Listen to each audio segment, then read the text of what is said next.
तो स्टूडेंट्स रात रात भर जाग कर पढ़ना शुरू कर दो, क्योंकि किस्मत के सितारे तभी चमकेंगे जब आपकी नींद अधूरी होगी।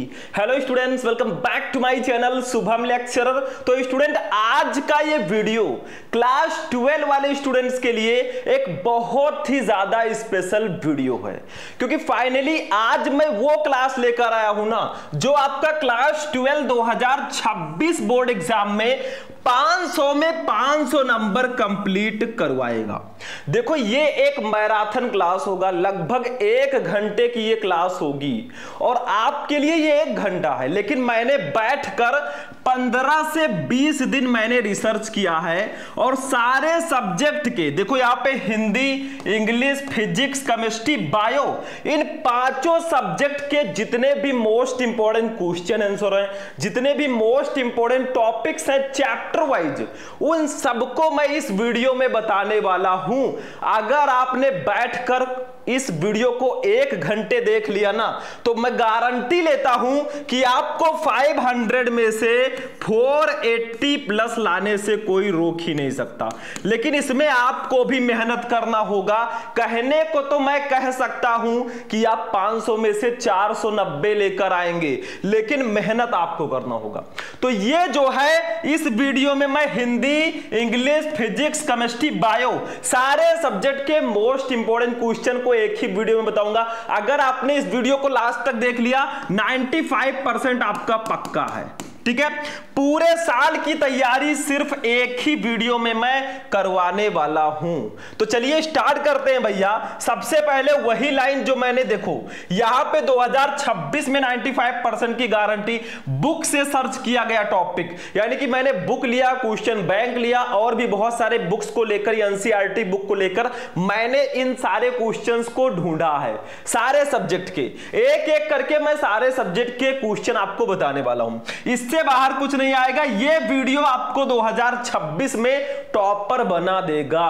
कौन सा आपको हिंदी में गद्यांश, पद्यांश, जीवन परिचय, कहानी, खंड काव्य, रस, छंद, अलंकार, पत्र लेखन क्या पढ़ना है, इंग्लिश में आपको आर्टिकल, लेटर, ये सब कौन सा पढ़ना है, फिजिक्स, केमिस्ट्री में, बायोलॉजी में चैप्टर वाइज कौन कौन से टॉपिक्स इंपॉर्टेंट हैं, उन सबको मैं इस वीडियो में बताने वाला हूं। यही 2 लाइन मैंने आपको बताया था कि रात भर जाग कर पढ़ाई करना शुरू कर दो, क्योंकि किस्मत के सितारे तभी चमकेंगे जब आपकी नींद अधूरी होगी। अब ऐसा नहीं कि पूरी रात जागते रहो भैया, सोना भी जरूरी है। एक हेल्दी माइंड के लिए प्रॉपर नींद भी लेना जरूरी है, तो सोना, लेकिन ज्यादा से ज्यादा पढ़ाई पर फोकस करना। ये 12th बार बार नहीं आएगा बच्चों। चलिए शुरू करते हैं, और हमारी इस मेहनत के लिए हो सके तो इस वीडियो को लाइक कर देना और चैनल को सब्सक्राइब भी कर लेना। चलिए शुरू करते हैं। सबसे पहले बात करेंगे हम हिंदी की। हिंदी का पेपर टोटल 100 नंबर का होता है, और हिंदी जो है, पहले हम हिंदी की बात करेंगे, फिर इंग्लिश, फिर फिजिक्स, फिर केमिस्ट्री, फिर बायो। क्लास बहुत ज्यादा स्पेशल है। तो हिंदी की बात करें तो हिंदी में 2 खंड होते हैं। एक होता है खंड का, जो कि 50 नंबर का रहेगा। पहले इसको हम बात करेंगे, इसमें क्या क्या इंपॉर्टेंट है। दूसरा होगा खंड खा, वो भी 50 नंबर का रहेगा, उसको भी डिस्कस करेंगे। सबसे पहले हिंदी के पेपर की अगर बात करें तो हिंदी के बहुविकल्पीय प्रश्न पूछे जाते हैं। मतलब हिंदी के जो ऑब्जेक्टिव क्वेश्चन है वो आएंगे, 10 क्वेश्चन रहेंगे, आपको टोटल 10 नंबर मिलेगा। 5 क्वेश्चन आपका हिंदी गद्य के इतिहास से पूछा जाएगा और 5 क्वेश्चन काव्य साहित्य के इतिहास से पूछा जाएगा। तो सबसे पहले हम बात करते हैं, देखो भैया बहुविकल्पीय प्रश्न जो होता है, इसमें आप किसी भी हिंदी के टीचर से पूछ लीजिए, वो ये नहीं बता पाएगा कि बेटा यही क्वेश्चन पढ़ लो यही आ जाएगा। वो ये कह सकता है कि हाँ भैया क्वेश्चन जो ज्यादा इंपॉर्टेंट है उसको ज्यादा पढ़िए, वही मैं भी कह सकता हूं। बाकी जो गद्यांश, पद्यांश, जीवन परिचय, कहानी, ये सब है ना, ये सारे टीचर बता सकते हैं और मैं भी बताऊंगा क्या पढ़ना है क्या नहीं पढ़ना है। 100% फिक्स टॉपिक कौन से हिंदी में, वो भी मैं बताऊंगा। तो देखो हिंदी गद्य का इतिहास में आपको शुक्ल युग, शुक्लोत्तर युग से रिलेटेड बहुविकल्पीय प्रश्न दिए जाते हैं। विधाओं से रिलेटेड, विधा जैसे निबंध, उपन्यास, कहानी, आलोचना, इससे रिलेटेड क्वेश्चंस आते हैं आपके हिंदी गद्य के इतिहास से 5 नंबर में। काव्य साहित्य के इतिहास में आधुनिक काल जैसे भारतेंद्र युग, द्विवेदी युग, छायावादी युग, प्रगतिवादी युग, नई कविता, इस इससे रिलेटेड क्वेश्चंस आते हैं। बस ऐसे, लेकिन ऐसे आपको समझ में नहीं आने वाला है। देखो आप लोग क्या कीजिए, जितना क्वेश्चन हो सके आपको टोटल हिंदी के 1000 या 500 क्वेश्चन टोटल पढ़ने हैं बहुविकल्पीय, आपका 10 नंबर कंप्लीट है।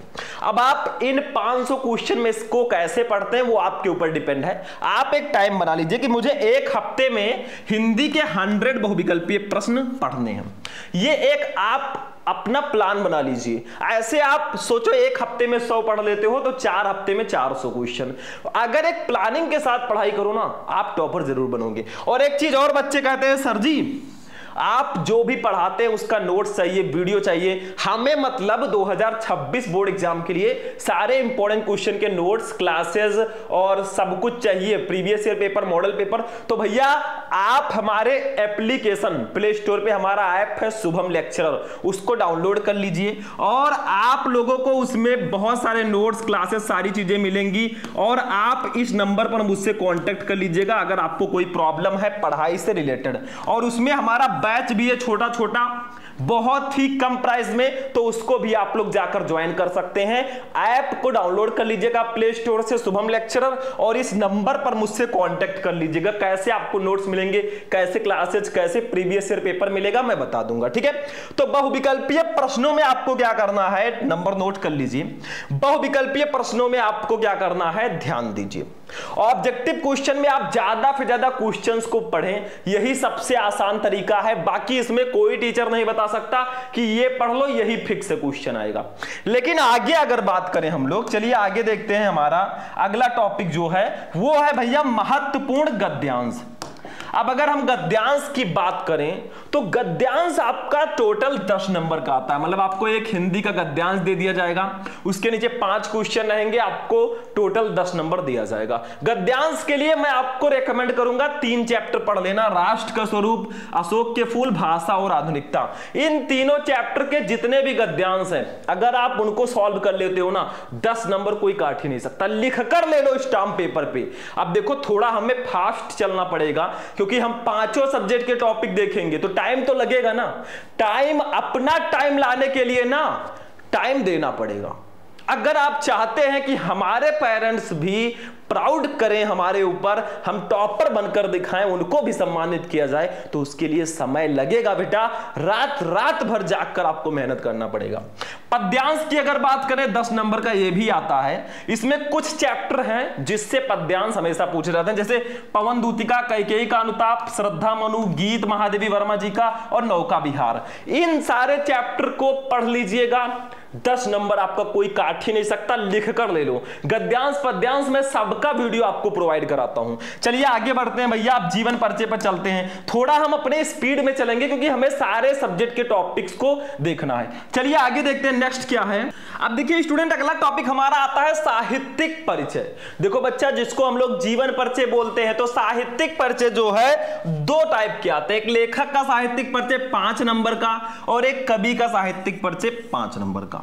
तो इसमें जो मैं बताने जा रहा हूं ना, बस इसी को पढ़ना है, आपका 10 नंबर कंप्लीट है। देखो लेखक में आपको पढ़ना है वासुदेव शरण अग्रवाल जी का, आचार्य हजारी प्रसाद द्विवेदी जी का, पुरोजी सुंदर रेड्डी जी का। अगर आप इन 3 लेखकों का साहित्यिक परिचय पढ़ लेते हो, 5 नंबर कोई काट ही नहीं सकता। कोई भी टॉपिक सर्च करना है ना, आप यूट्यूब पे बोलिए क्लास 12 हिंदी इंपॉर्टेंट जीवन परिचय शुभम लेक्चरर, आपको वीडियो मिल जाएगा। गद्यांश शुभम लेक्चरर वीडियो मिल जाएगा। मतलब आपको सर्च करके सब मिल जाएगा। कवियों के साहित्यिक परिचय में मैथिली शरण गुप्त, जयशंकर प्रसाद, रामधारी सिंह दिनकर और एक आप लोग पढ़ लेना सुमित्रा नंदन पंत जी को। बस ये 4 पढ़ लोगे, 5 नंबर ये भी कंप्लीट है। ठीक है, आगे बढ़ते हैं। देखो यहां पे मैं आपको बता रहा हूं क्या क्या आपको पढ़ना है, कौन कौन से टॉपिक्स इंपॉर्टेंट है। मेरा पर्पस है ये बताना। कहानी में आप पंचलाइट, बहादुर, ध्रुव यात्रा, ये 5 नंबर 100% फिक्स है। आप पंचलाइट, बहादुर, ध्रुव यात्रा, तीनों कहानियों का उद्देश्य और सारांश पढ़ लेना। ये 5 नंबर कोई काट ही नहीं सकता, मैं स्टाम्प पेपर पर लिख दूंगा। खंड काव्य की बात करें तो 5 नंबर का ये भी आता है। इसमें देखिए जिला वाइज होता है, जैसे हम यूपी से हैं। अब यूपी में कई जिले हैं, कुछ जिलों में मुक्त यज्ञ है, कुछ जिलों में सत्य की जीत, कुछ जिलों में रश्मि रथी, कुछ जिलों में आलोक वृत्त, कुछ जिलों में त्यागपथी, कुछ जिलों में श्रवण कुमार। तो ये जिला वाइज होता है, आप किस जिले से हो और आप में कौन सा खंड काव्य है कमेंट करके बता देना। बाकी सब सेम होता है, सिर्फ यही अलग होता है। तो 50 नंबर का पेपर आपका हो गया। देखो 10 नंबर का बहुविकल्पीय, 10 नंबर का गद्यांश, 10 नंबर का पद्यांश, 10 नंबर का साहित्यिक परिचय, 5 नंबर की कहानी और 5 नंबर का खंड काव्य, 50 नंबर ये हो चुका है। अब चलेंगे बेटा अपने खंड खा पे।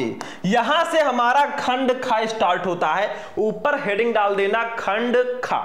इसमें देखो संस्कृत गद्यांश सबसे पहले आएगा 7 नंबर का, और जो 4 चैप्टर मैंने लिखा है, अगर आप इन चारों चैप्टर को हिंदी मीनिंग के साथ पढ़ लेते हो, मैं गारंटी लेता हूं आपका 7 नंबर बिल्कुल पक्का है। देखो जातक कथा, संस्कृत भाषा महत्व, महामना मालवीय और पंचशील सिद्धांत, बस ये 4 चैप्टर आप पढ़ लो, आपका 7 नंबर कोई काट ही नहीं सकता भैया। तो ये हो गया संस्कृत पद्यांश या श्लोक, ये 7 नंबर का आता है, और ये तो 100% फिक्स होता है। आपके संस्कृत में एक चैप्टर है सुभाषित रत्नानी, इसी चैप्टर में सारे श्लोक हैं, जाकर वही चैप्टर पढ़ लो, 7 नंबर आपका कोई नहीं काट सकता, एक श्लोक तो आएगा ही आएगा। बाकी 2-3 चैप्टर हैं जिसमें एक एक श्लोक है, तो वो तो आप चुटकियों में पढ़ लोगे, जैसे जातक कथा है, महामना मालवीय है, इसमें एक एक श्लोक है, तो उसको जाकर पढ़ लेना, ये 100% फिक्स है। अभी लास्ट में मैं 100% फिक्स टॉपिक्स की भी बात करने वाला हूं। अब देखिए भैया मुहावरे, ये देखो ये है हिंदी व्याकरण का पोर्शन। देखो मुहावरे एवं लोकोक्तियां, आपठित गद्यांश, शब्द युग्म, ये 2 नंबर का आता है, ये 5 नंबर का, ये 2 नंबर का, ये 2 नंबर का, ये 2 नंबर का और ये 2 नंबर का। देखो ये सब है हमारे हिंदी व्याकरण के क्वेश्चन। इसमें क्या करना है, प्रैक्टिस करना है, मतलब इन सबके ज्यादा से ज्यादा क्वेश्चन आप पढ़िए, इन सबका एक टारगेट बना लीजिए, मुझे इतने क्वेश्चन पढ़ने। इसमें ऑप्शंस बहुत होते हैं, जैसे मुहावरे 4 रहेंगे, करना एक ही होगा, तो ये सब बहुत इजी होता है। आप क्या कीजिए, ज्यादा से ज्यादा क्वेश्चन पढ़िए, आपका ये नंबर 100% फिक्स हो जाएगा। आप पठित गद्यांश में क्या होगा, एक गद्यांश आपको दे दिया जाएगा, आपके सिलेबस से नहीं, अलग से, ठीक है। उसके नीचे 3 क्वेश्चन रहेंगे, तीनों का आंसर आपको गद्यांश में ही मिलेगा, वो पढ़ लेना, 5 नंबर ये भी कंप्लीट हो जाएगा, ठीक है। तो हिंदी व्याकरण में आप जितना क्वेश्चन पढ़ लेते हैं, जैसे मैंने ऑब्जेक्टिव में बताया था, उतना ही अच्छा रहेगा। अब रस छंद अलंकार की बारी आती है। 2 नंबर का रस आता है, 2 नंबर का छंद आता है, 2 नंबर का अलंकार। ये 100% फिक्स टॉपिक है। इसमें देखो रस में आप श्रृंगार रस, हास्य रस, करुण रस, वीर रस, इसकी परिभाषा और उदाहरण पढ़ लेना। छंद में दोहा, सोरठा, चौपाई पढ़ लेना, परिभाषा और मात्राओं के साथ आपको गिनना आना चाहिए। तो ये 2-2 4 नंबर कंप्लीट हो गया। देखो रस छंद अलंकार, तीनों को मैंने एक ही वीडियो में बताया है, आप लोग सर्च करोगे रस छंद अलंकार शुभम लेक्चरर, आपको वीडियो मिल जाएगा, ठीक है। अलंकार में भी देख लो, अलंकार में आपको पढ़ना है, 2 नंबर का ये भी आता है, रूपक, यमक अलंकार, अनुप्रास, उत्प्रेक्षा, उपमा, बस ये 5 अलंकार पढ़ लो, आपका 2 नंबर ये भी फिक्स। तो ये जो 6 नंबर है ना, ये 100% फिक्स होता है, इसमें कोई प्रॉब्लम नहीं होता है, ठीक है। इतना पढ़ना है बेटा। अब चलते हैं पत्र लेखन पे। पत्र में आपको जैसे नियुक्ति आवेदन पत्र दिया जाता है, बैंक में किसी व्यवसाय के लिए ऋण प्राप्त करने का पत्र दिया जाता है, और अपने नगर या गांव की सफाई हेतु संबंधित अधिकारी को प्रार्थना पत्र दिया जाता है। बेटा ये 6 नंबर का आता है। इसमें पत्र लिखने का तरीका आप लोग समझिए। देखो मैंने 4-5 पत्र एक ही वीडियो में बता रखा है, आप लोग सर्च करना क्लास 12 हिंदी इंपोर्टेंट पत्र शुभम लेक्चरर, वीडियो मिल जाएगा। तो ये तीनों पत्र 3 टाइप के आते हैं। अब पत्र मैंने आपको ऑलरेडी बता दिया, तो इन 3 टाइप के क्वेश्चन आएंगे। पत्र कौन से इंपॉर्टेंट है वो मैं बता चुका हूं, तो 6 नंबर ये आपको कंप्लीट। निबंध की अगर हम लोग बात कर ले बेटा, निबंध टोटल 9 नंबर का आता है। अब 9 नंबर हम ऐसे मिस कर नहीं सकते। तो निबंध में क्या होता है, हेडिंग बहुत अच्छे से आपका पढ़ा होना चाहिए। जैसे रूपरेखा पहले हेडिंग डालना, उसमें सारी जो हेडिंग लिखना है उसको लिख देना, फिर प्रस्तावना हेडिंग रहेगा ही रहेगा, लास्ट में उपसंहार होना चाहिए, बीच में आपको निबंध से रिलेटेड हेडिंग डालना है। निबंध में कुछ इंपॉर्टेंट निबंध मैं लेकर आया हूं, जैसे पर्यावरण प्रदूषण समस्या और समाधान, ये निबंध बहुत इंपॉर्टेंट है। भारत में बेरोजगारी की समस्या, विज्ञान वरदान या अभिशाप, भारत में जनसंख्या वृद्धि की समस्या और आतंकवाद समस्या और समाधान। ये 5 निबंध बहुत इंपॉर्टेंट है, इनको तो बिल्कुल पढ़ लीजिएगा। बाकी के मैं आपको आगे आगे बताता रहूंगा, टेंशन मत लेना। तो ये निबंध था जो इंपॉर्टेंट था, नोट कर लो फटाफट या स्क्रीनशॉट ले लिया करो, ठीक है। चलो बेटा अब देखते हैं अपने हिंदी के 100 100% फिक्स टॉपिक को। देखो बच्चों 33 नंबर के टॉपिक ऐसे हैं ना जो 100% फिक्स हैं, जो मैं बताऊंगा वही आएगा, और मैं ही नहीं, हिंदी का कोई भी टीचर बता सकता है। देखो एक है लेखक का साहित्यिक परिचय 5 नंबर का आता है, कवि का साहित्यिक परिचय 5 नंबर, कहानी 5 नंबर, खंडकाव्य 5 नंबर, संस्कृत पद्यांश 7 नंबर और रस छंद अलंकार 6 नंबर। देखो लेखक का साहित्यिक परिचय मैंने आपको बताया वासुदेव शरण अग्रवाल, हजारी प्रसाद द्विवेदी, प्रोजी सुंदर रेड्डी, इन तीनों का पढ़ लो। कवि का साहित्यिक परिचय इसमें मैंने आपको बताया मैथिली शरण गुप्त, सुमित्रानंदन पंत, रामधारी सिंह दिनकर, महादेवी वर्मा या जयशंकर प्रसाद को पढ़ लो, ठीक है। कहानी में पंचलाइट बहादुर ध्रुव यात्रा को पढ़ लो, खंड काव्य में आपके जिले में जो है उसको पढ़ लो, संस्कृत पद्यांश में मैंने कुछ चैप्टर बताए जैसे सुभाषित रत्नानी चैप्टर सबसे इंपॉर्टेंट है, रस छंद अलंकार मैंने बताया। 5 5 10 5 15 5 20 7 27 6 33 नंबर आपका 100% फिक्स होता है, और आगे आगे मैं आपको सारी चीजें बताऊंगा। तो हिंदी का तो टॉपिक हमने देख लिया, लेकिन हम 5 सब्जेक्ट के टॉपिक देखेंगे। अभी समय लगेगा बच्चों, बैठे रहो, नींद आएगी, पानी पी लेना, लेकिन कुछ करके इस बार बड़ा दिखाएंगे। चलो अब इंग्लिश की तरफ चलते हैं भैया। इंग्लिश का जो 100 नंबर का पेपर होता है अब उसको हम लोग देखते हैं। नेक्स्ट हमारा है इंग्लिश। अब देखो इंग्लिश में स्टूडेंट 100 नंबर का पेपर आपका ये भी होगा। इस इंग्लिश के पेपर में 4 सेक्शन होंगे। Section A reading, section B writing, section C grammar and translation, section D literature, सबका मिलाकर 100 number. Section A reading 15 number, writing 20 number, grammar 25 number और डी जो होगा वो 40 नंबर का, टोटल 100 नंबर आपका हो गया। सबसे पहले हम बात करेंगे सेक्शन ए रीडिंग की। इसमें आपको सिर्फ एक अनसीन पैसेज दिया जाता है, एक लॉन्ग पैसेज। देखो 1 लॉन्ग पैसेज आपको दिया जाएगा, 15 नंबर का ये रहेगा। इसमें होगा क्या, एक अनसीन पैसेज आपको दे दिया जाएगा जो आपके सिलेबस में नहीं होगा, जैसे हिंदी में आप पठित गद्यांश था, ठीक है। अब इसके नीचे 4 शॉर्ट आंसर टाइप क्वेश्चन दे दिए जाएंगे, 4 क्वेश्चन 3-3 नंबर के, 12 नंबर आपको मिल गया, और 3 वोकैबुलरी दी जाएगी, 1-1 नंबर का, 3 नंबर आपको इसका मिल गया, ठीक है। तो ये 15 नंबर आपको कुछ ऐसे मिलेगा। अनसीन पैसेज देखो मैं यहां पे तो बता नहीं सकता, आप लोग सर्च कर लेना, class 12 English important unseen passage Shubham lecturer, आपको वीडियो मिल जाएगा, ठीक है। उसके बाद में हम आर्टिकल की बात करें तो सेक्शन बी रीडिंग आपका जो है, सेक्शन बी राइटिंग लिख दीजिएगा, राइटिंग, ठीक है। राइटिंग सेक्शन जो है बच्चा पार्टी वो आपका होता है टोटल 20 नंबर का। 10 नंबर का आर्टिकल आएगा, 10 नंबर का लेटर आएगा। अब आर्टिकल 10 नंबर का आता है। कैसे कैसे आर्टिकल आते हैं, जैसे डिस्क्रिप्टिव यानी कि वर्णनात्मक आर्टिकल, आर्गुमेंटेटिव यानी कि तर्कपूर्ण आर्टिकल, और ऑटोबायोग्राफिकल यानी कि आत्मकथात्मक आर्टिकल, ठीक है। तो कुछ मैं मोस्ट इंपोर्टेंट आर्टिकल्स बता देता हूं जो बार बार आपके एग्जाम्स में आते हैं, जैसे how to make good health, अच्छा स्वास्थ्य कैसे बनाएं, ऑनलाइन क्लासेज, ऑनलाइन कक्षाएं, राइजिंग प्राइसेज, बढ़ती कीमतें, terrorism a threat to mankind यानी कि आतंकवाद मानव जाति के लिए एक खतरा। देखो भैया आपको अगर आर्टिकल लिखना है तो आपको 100 से 150 वर्ड में लिखना होता है अपने इंग्लिश के पेपर में। दूसरी चीज सबसे इंपॉर्टेंट, आप आर्टिकल या तो हेडिंग डाल के 3-4 हेडिंग में लिख सकते हैं, या तो आप फिर पैसेज वाइज 2-3 पैसेजेस में, 4 पैसेजेस में लिख सकते हैं। देखो आर्टिकल्स पे मैंने कई क्लासेज आपको प्रोवाइड कराया है, तो जाकर देख लेना। आज मैं आपको बता रहा हूं क्या क्या इंपॉर्टेंट है। फिर आर्टिकल में रीडिंग बुक ए प्लेजर, ये आर्टिकल भी बहुत ज्यादा इंपॉर्टेंट है। किताबें पढ़ना एक आनंद, अर्ली राइजिंग जल्दी उठना, ये भी बहुत इंपॉर्टेंट है। Role of women in modern India यानी कि आधुनिक भारत में महिलाओं की भूमिका। योर एम इन लाइफ, जीवन में आपका लक्ष्य। Place of mother in society, समाज में मां का स्थान। भैया मां का स्थान तो दिल में होता ही है। Importance of games and sports यानी कि खेल कूद का महत्व। तो इतने आर्टिकल आपके इंपॉर्टेंट है, जैसे ये इतना हो गया और ये हो गया, इतने आर्टिकल्स आपको बिल्कुल से प्रिपेयर करके जाने हैं। और ये आर्टिकल्स मैं आपको पहले भी बता चुका हूं। लेटर पे चलते हैं। ये देखो लेटर राइटिंग 10 नंबर का बच्चों ये भी रहेगा 10 नंबर का, और लेटर्स पर भी मैं वीडियोस बना चुका हूं। लेकिन लेटर आते कैसे, देखो लेटर टू द एडिटर, संपादक को पत्र, किसी समाचार पत्र के संपादक को पत्र लिखने को दिया जाता है। कंप्लेंट लेटर, शिकायती पत्र। बिजनेस लेटर, व्यवसायिक पत्र। प्लेसिंग ऑर्डर यानी कि ऑर्डर प्लेस करना। बुकिंग और कैंसिलेशन, बुक करना या कैंसिल करना। मेकिंग इंक्वायरी, जांच पड़ताल करना, ईटीसी आदि।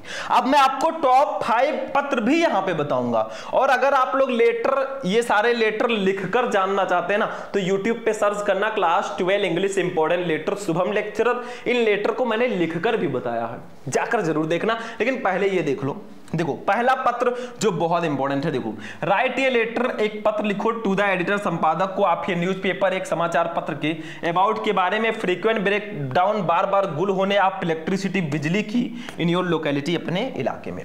तो अपने इलाके में बार बार बिजली गुल होने के का शिकायत करते हुए किसी समाचार पत्र के संपादक को पत्र लिखो। बिजली नहीं रहती है प्रॉपर। दूसरा, राइट ए लेटर, एक पत्र लिखो to the water works department, जल कार्य विभाग वालों को कंप्लेनिंग, शिकायत करते हुए अबाउट इरेटिक, यानी कि के बारे में। इरेटिक मतलब होता है अनियमित एंड पॉल्यूटेड और प्रदूषित वाटर सप्लाई, जल आपूर्ति इन योर लोकेलिटी, अपने इलाके में। तो अपने इलाके में अनियमित और प्रदूषित जल आपूर्ति की शिकायत करते हुए जल कार्य विभाग वालों को पत्र लिखना है।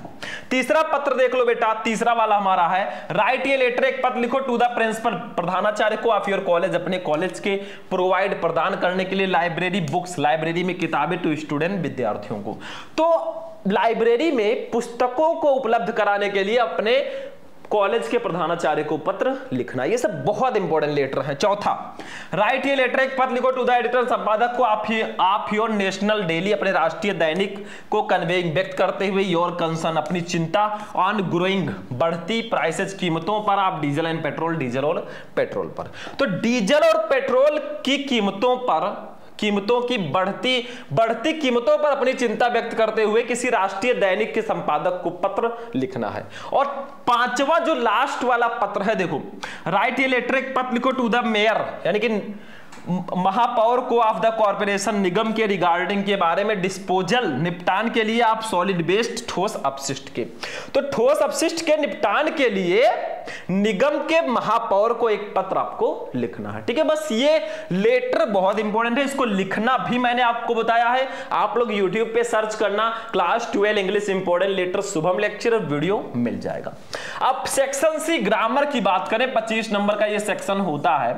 इसमें देखो भैया वही सेम प्रोसेस, डायरेक्ट इनडायरेक्ट, जैसे ग्रामर में, हिंदी व्याकरण में आपका था। ठीक है, synthesis, transformation, syntax, idioms and phrases, synonyms, और आगे भी है देखो ये antonyms, one word substitution, homophones. इसके दो तरीके हैं। सबसे पहला तरीका, या तो आप इन सबका नियम पढ़ो, अगर समय है तो आप सबका रूल पढ़ लो। रूल पढ़ लोगे तो डायरेक्ट से इनडायरेक्ट में बहुत अच्छे से आप कन्वर्ट कर लोगे, सिंथेसिस को बहुत अच्छे से कर पाओगे।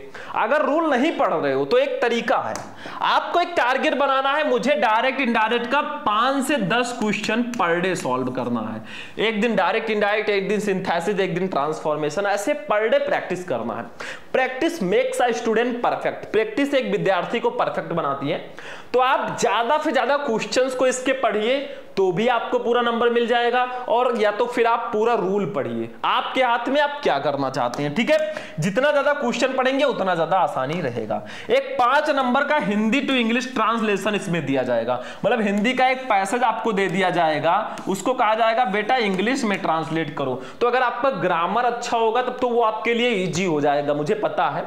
लेकिन ग्रामर अच्छा नहीं है अगर ना, तो भैया आप उसको कैसे सॉल्व करोगे, आगे आगे मैं आपको बताऊंगा। तो ये हो गया grammar portion. Section D literature की बात करें बेटा, तो ये 40 नंबर का आता है, जिसमें सबसे पहले प्रोज रहेगा। प्रोज से 15 नंबर के क्वेश्चंस रहेंगे, फिर पोएट्री से 10 नंबर और सप्लीमेंट्री से भी 15 नंबर, टोटल 40 नंबर। देखो प्रोज में 2 शॉर्ट आंसर टाइप क्वेश्चन पहले आपको दिया जाएगा, 4-4 नंबर का 8 नंबर इसके लिए आपको मिलेगा। इस देखो शॉर्ट आंसर टाइप क्वेश्चंस जो हैं उसके लिए कुछ इंपॉर्टेंट चैप्टर मैं बता देता हूं। देखो the last lesson, lost spring, deep water, the right trap. Starting के जो 4 चैप्टर है ना, इन्हीं से क्वेश्चन ज्यादातर बोर्ड एग्जाम में आते हैं। तो इन 4 चैप्टर जितने भी शॉर्ट आंसर टाइप क्वेश्चन है, और यहां तक कि 1 लॉन्ग आंसर टाइप क्वेश्चन जो आता है 7 नंबर का ना, वो भी इन्हीं चैप्टर से आएगा। तो इन 4 चैप्टर को अगर अच्छे से पढ़ लेते हो भैया, तो आपका जो है ये 8 और 7 15 नंबर फिक्स हो जाएगा। लेकिन मैं ऐसा नहीं कह रहा हूं कि आप यही पढ़ो, चाहे हिंदी हो चाहे इंग्लिश हो, आपको ये सारे चैप्टर तो पढ़ने ही है, साथ में जो बच रहे हैं ना उनको भी पढ़ना है, ये ध्यान रखना। ठीक है, तो ये आपका हो गया प्रोज सेशन। पोएट्री की बात कर ले बेटा, तो इसमें पोएट्री एक्सट्रेट या स्टैंजा आएगा 6 नंबर का, और सेंट्रल आइडिया आएगा 4 नंबर का। ये सेंट्रल आइडिया एक ऐसा टॉपिक होता है इंग्लिश में ना जो 100% फिक्स होता है, मतलब ये 4 नंबर इंग्लिश में 100% फिक्स है, बाकी इंग्लिश में अनियमितता है, इसमें पता नहीं है कि कौन सा क्या दे दिया जाए। तो पोएट्री एक्सटेट या स्टैंजा जो है, इसमें एक आपको पोएट्री की 2 4 6 लाइनें दे दी जाएंगी, उसके नीचे 3 very short answer type question दिया जाएगा, उसी से रिलेटेड आपको 6 नंबर इसके लिए मिलेगा। किस चैप्टर के स्टैंजा आएंगे या आ सकते हैं, वो यही 3 चैप्टर हैं। जो 3 सेंट्रल आइडिया, देखो सेंट्रल आइडिया जो है आपको ये तीनों पढ़ लेना है, 4 नंबर कोई काट ही नहीं सकता। My mother eight 66, keeping quiet, a thing of beauty, in 3 chapter का सेंट्रल आइडिया पढ़ लो, 4 नंबर कोई नहीं काट पाएगा। और इन्हीं 3 चैप्टर का आपको स्टैंजा भी पढ़ना है। पढ़िए सारे चैप्टर का, बट ये 3 चैप्टर बिल्कुल मिस मत करना। चलो बेटा आप सप्लीमेंट्री की बात कर लेते हैं। सप्लीमेंट्री में भी 15 नंबर के क्वेश्चन रहेंगे, 2 short answer type question 8 number का और 1 लॉन्ग क्वेश्चन 7 नंबर का। ये भी आपको 4 चैप्टर में आपको बता देता हूं जो बहुत इंपॉर्टेंट है। The third level, the tiger king, journey to the end of the earth और द एनिमी, इन 4 चैप्टर के आपको शॉर्ट आंसर भी पढ़ना है, लॉन्ग क्वेश्चन भी पढ़ना है, दोनों इन्हीं चैप्टर से आने वाले हैं, ये ध्यान रखना। तो इंग्लिश का भी खात्मा हो चुका है। मैंने आपको बताया था 4 सेक्शन में होगा, section A 15 number, section B 20 number, section C 25 number और सेक्शन डी 40 नंबर। ये लो बेटा 100 नंबर का ये भी पेपर हो गया। तो फिजिक्स और केमिस्ट्री के टॉपिक्स को हमने देख लिया। आप सॉरी हिंदी और इंग्लिश के टॉपिक्स को हमने देख लिया। अब फिजिक्स, केमिस्ट्री, बायोलॉजी की बारी है। मतलब अभी तो पार्टी शुरू हुई है, अब तो वो सब्जेक्ट आए हैं जो हर बच्चे को थोड़ा टफ लगता है। चलो इजी करते हैं। अब चलते हैं अपने फिजिक्स के टॉपिक की ओर। देखो हमारी इस मेहनत के लिए एक लाइक जरूर करना बेटा, कितना भी पसीना गिर जाए, लेकिन आपको जब तक टॉपर नहीं बनाएंगे तब तक छोड़ेंगे नहीं, तब तक छोड़ेंगे नहीं, ठीक है? अरे सॉरी, जब तक छोड़ेंगे नहीं तब तक, जब तक तोड़ेंगे नहीं तब तक छोड़ेंगे नहीं। चलो भैया अब फिजिक्स पे चलते हैं। नेक्स्ट हमारा सब्जेक्ट क्या है? अब देखिए स्टूडेंट, फिजिक्स की बारी आती है भैया, एक ऐसा सब्जेक्ट जिसको जो बच्चे हैं ना, चाहे आप 12th में हो, आप कितने भी तेज हो ना, लेकिन एक रहता है डर सा कि यार फिजिक्स में क्या होगा, फिजिक्स में डेरिवेशन है, न्यूमेरिकल है, क्या होगा हमारा जनाबे अली। तो चलिए आज हम फिजिक्स के आपको 70 ऐसे टॉपिक बता देते हैं ना जो आपके बोर्ड एग्जाम के लिए सबसे ज्यादा इंपॉर्टेंट है। चैप्टर 1 से लेकर चैप्टर 14 तक 70 टॉपिक मैं आपको बताऊंगा। ये 70 टॉपिक अगर आप पढ़ते हो ना, 70 में से 50+ तो लाने से कोई नहीं रोक सकता। अब आप कहेंगे सर जी 70 में 50?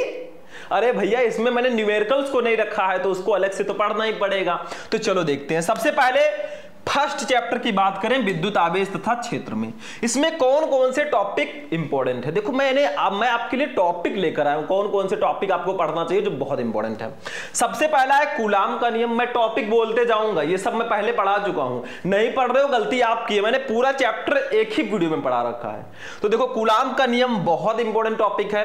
दूसरा है विद्युत द्विध्रुव की अक्षीय रेखा पर स्थित बिंदु पर विद्युत क्षेत्र की तीव्रता। ये डेरिवेशन है भैया, अक्षीय स्थिति पर विद्युत क्षेत्र की तीव्रता, ये तो आपको पढ़ना ही है। तीसरा है विद्युत द्विध्रुव की निरक्षीय रेखा पर स्थित बिंदु पर विद्युत क्षेत्र की तीव्रता, ये भी बहुत ज्यादा इंपॉर्टेंट है। फिर गॉस का प्रमेय है, गॉस का प्रमेय भी बहुत ज्यादा इंपॉर्टेंट है। अनंत विस्तार के रेखीय आवेश के कारण विद्युत क्षेत्र की तीव्रता, ये गॉस के नियम का अनुप्रयोग है, इसको भी आपको जरूर पढ़ना है बेटा। मैं आपको सिर्फ टॉपिक आज बता रहा हूं, आगे आगे मैं सबको पढ़ाऊंगा। इसके बाद में हम बात करें 6 नंबर टॉपिक की, तो अनंत विस्तार की समरूप आवेशित कुचालक चादर के कारण विद्युत क्षेत्र की तीव्रता। तो ये आपके 6 टॉपिक जो है ना फर्स्ट चैप्टर में बहुत ज्यादा इंपॉर्टेंट है। अब आप कहेंगे सर जी विद्युत क्षेत्र की तीव्रता है, विद्युत द्विध्रुव आघूर्ण है, ये आपने नहीं बताया, तो ये मैं अब बता देता हूं, इसको भी लिख लेना। विद्युत क्षेत्र की तीव्रता, विद्युत द्विध्रुव आघूर्ण। मैंने बड़े बड़े टॉपिक को देखा जो ज्यादा इंपॉर्टेंट है, जो बहुत स्पेशल है ना, उनको मैंने लिखा है, बाकी ये दोनों भी आप लिख लेना। दूसरे चैप्टर की बात करें स्थिर विद्युत विभव तथा धारिता की, देखो मैंने सारे टॉपिक इसमें नहीं लिखे, इसमें मैंने कुछ चुनिंदा टॉपिक को लिखा जो बहुत इंपॉर्टेंट है। अब विद्युत विभव तथा धारिता में विद्युत विभव के बारे में आप पढ़ लेना।